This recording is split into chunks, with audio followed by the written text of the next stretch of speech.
guys, it's Sam, and this is my spoiler-free review for The Witch and the Tsar by Olesya Selnikova-Gilmore. I wasn't sure if I would get the name. And this is a adult standalone fantasy retelling of the Baba Yaga myth, or at least like an aspect of Baba Yaga. Basically has Baba Yaga as a main character woven in to Russian history. So in the story, Baba Yaga is not the classic crone that we are familiar with. She's more of an ageless woman. I think she's supposed to look like she's in her mid-30s. This is taking place around the reign of Ivan the Terrible. So we follow her being interwoven into like court politics and things, and over like many years, and just all of that entire reign and things, because she gets pulled in because she knows one of Tsar Ivan's wives, and everything goes from there. So first off, we talk about the world building. I loved the world building of the like Eastern European and Russian folklore mythology mixed in with history, and tweaking it just enough to make sense, like kind of have some of this magical stuff, some of these magical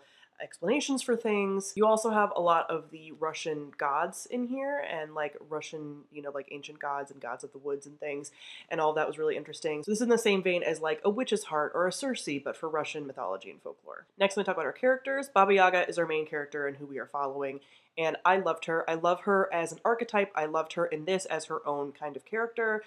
There are like references to her past as well, so you're following her right now, but you're also hearing like she's thinking about and talking about things that happened to her in her past, just like the myth of the witch in the woods and the person who's always outcast. That's a trope and a character archetype that I really enjoy. She also has her famous owl and wolf and those companions that she talks to, and just like her wit. And it's less of, you know, because she's actually main character in this, it's not her as this like antagonist figure, it is her as this like wanting to help, which is also the theme of a lot of Baba Yaga folktales. Even though she is seen as kind of scary, people don't usually end up harmed by her. Like, she ultimately does help them out.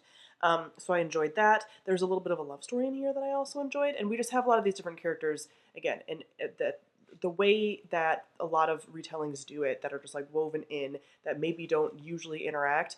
And I always like when that's done really well, and it's definitely done well here. As far as our plot, I enjoyed the mix of the mythology and the history. There are things that I like knew from history and things that I didn't. So this reminded me a lot of my experience with The Bear and the Nightingale by Catherine Arden. That whole Winter Night trilogy has a similar vibe to this in a lot of ways. And so if you liked that, you'll like this, and vice versa. This takes place over many years as well, so you really get to follow her for a long time, and just kind of to see the ups and downs and the little like found family and things, and the different other like creatures and people from folklore and things that get mixed in.